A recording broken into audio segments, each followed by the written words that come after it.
here today to look back over the main themes in technology within the non-profit sector in 2021 and discuss what we feel a lot of charities will be focusing on in 2022.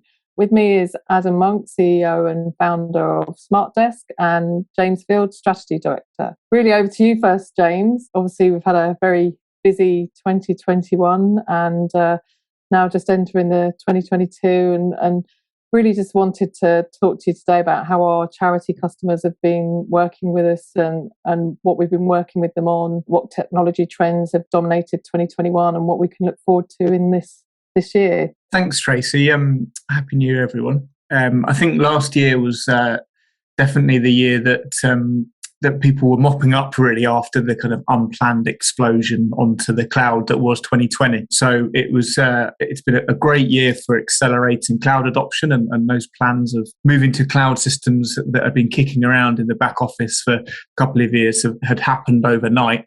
And really last year was about taking all of that good, quick innovation that had happened and optimizing it. So consolidating down the 6 different cloud systems that you'd put your data all over because you had to, moving it into one place, sorting out access to data and shared files, really just about optimizing and consolidating down onto 1 or 2 systems rather than lots of little ones that had crept in over the course of 2020. I think it's been a big shift towards hybrid working, obviously. I mean, everyone's now used to that. People aren't working so much with servers and VPNs. You know, they're now working on laptops in their own space, and that's probably improved the employee experience. I'd say people might really got a slightly better experience now, especially of remote working. But even day to day, when they go in, they take their laptop with them now. That's been a big shift for the better. I think there's a couple of really good tools have really helped that. So we've done a lot of work with charities using some free Microsoft tools or low-cost Microsoft tools like Autopilot. That's been a way to completely manage your laptop deployments without them having to touch IT and avoiding that very manual setup of computers. You can just automate all of that centrally.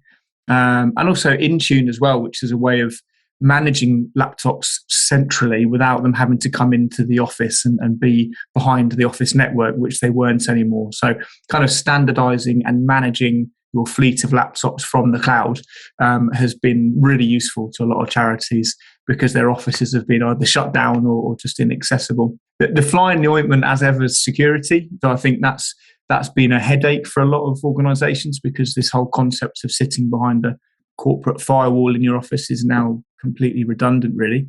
So a lot of our work on the security front has been about moving security to the device level so that no matter where that device goes in the world and whatever it connects to, the security policies and controls are all there rather than in that firewall. So that's kind of really been the theme, I think, overall in summary of 2021. It's been optimizing, consolidating, rationalizing, and kind of making full use of the cloud tools at our disposal. Thanks for that, James. And so, definitely a busy year right from the start. Moves from cloud to in 2020 and like you say, into hybrid working as well. Adam, you've worked more in the strategic role with several large charities. How are some of these planning their technology roadmaps for 2022? Similar theme really to what James has talked about, which is a trend towards the Microsoft 365 stack of integrated tools, because obviously they're on the stack, they're all integrated natively. And our customers are already paying for these 365 licenses. And so they're looking to us to actually see what value they can gain from their existing licenses. Microsoft like us to think about 365 as a hierarchy or a pyramid. And that can be a very useful kind of visual tool to think about that maturity journey. We're kind of showing that to customers and looking at which projects they should be focusing on, depending on where they are on that journey through their 365 maturity. In the real world, there'll obviously be kind of some projects in flight on a number of these different layers, but it's important not to get too far up the hierarchy without feeling confidence in the maturity of the preceding layer. So the layer we have at the bottom, the kind of foundational layer, is security. As James has said, very, very important. And we have, there's actually some publicly available guidance to actually kind of show you exactly what types of settings should be in place on 365. These aren't on by default, a lot of these, so you do need your tech partner to help you through this, and also obviously have ongoing security budget in place due to the ever evolving nature of external threats. It'll always need maintenance. So ensuring you've got the right level of confidence in the security layer, absolutely important to then move up the hierarchy. The second layer being collaboration. So we've got most of our customers doing this in some form on 365 via Teams, SharePoint, OneDrive, Microsoft Forms, other apps, and collaborating both with internal and external colleagues. And this is the place where most of our customers are getting huge benefit from this collaboration. And those that are doing it kind of at the most mature level have got their intranets now on 365. They're organizing Microsoft Teams into communications channels, departments, and project groups, and also using it for their meetings, Teams rooms, etc., all built in to the 365 stack. And then moving up the hierarchy, the next layer, once you're confident about how you've got your collaboration working, is to look at which business processes you can start to automate or digitize. So really at this stage, paper can absolutely be a thing of the past.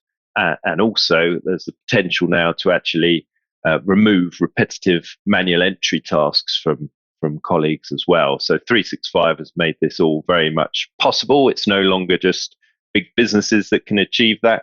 And these tools are actually included with the licenses that most charities will already have. So it's about just understanding how to use this stuff, getting a bit of support from your partner, and then implementing something here, something there. You know, the advantage of automating processes using this stack is you can pick one off in that team over there, this team over here. It doesn't need to be a whole review of the whole organization. Yeah, you can kind of look for low-hanging fruit and implement, and then you have a really nice case study for other teams to look at. Right at the top of the pyramid is the big corporate change projects of CRM and ERP, and they become much more accessible if the layers below have had enough attention, enough investment. Thanks, Adam. And there's a lot of really exciting technology that you've spoken about there, but some of it might feel a little bit daunting for some charities that perhaps don't have IT expertise. How can charities and non-profits access and get help with these new technologies? I can answer that one, Tracy. I mean, we only work with non-profits and charities. That's our focus, and we support over 50 from very large national ones to really small charities. And we've got the usual blend of services like the service desk, the project team, the security and governance team, and the business process team, as I'm alluded to. And those in isolation are great, but you need some sort of glue to actually interface between the needs of the business and that technology that gets implemented. And that's where our fifth service, which is our IT leadership service, comes into play. Some of the technology is it doesn't need too much engagement with the business. So some of the security work that we do and some of the projects are more putting in the technology or tightening up security. It's quite easy. Some of the others, like the business process team, that's very consultative. It needs a lot of engagement with teams actually out delivering to beneficiaries. And that's where the IT leadership service can really shine, because it acts as the interface between business and tech. A good example of recently we have is working with a large mental health charity. We were using free tools or tools that are included in the Microsoft license that the charity was already paying for. We automated a very, very manual paper-based workflow for patient referrals. And something that was taking clinicians over 2 hours per patient to process and put through the system. Just through some automation using Teams and Power Automate, we got that down to 15 minutes. And it was 3 or 4 days of work and consultation and building the Power Automate flows. No license costs and no ongoing costs more than what they're already paying. And massive improvements in business processes. So just a little snippet there of kind of how you can start small, look at a few of your areas and just automate them and just massively streamline them. That's great. Thanks for that, James. And if a charity wants to know more and perhaps discuss how their organisation might benefit from the things that we've discussed today, the best thing to do, I guess, is to contact us at solutions@smartdesk.co.uk.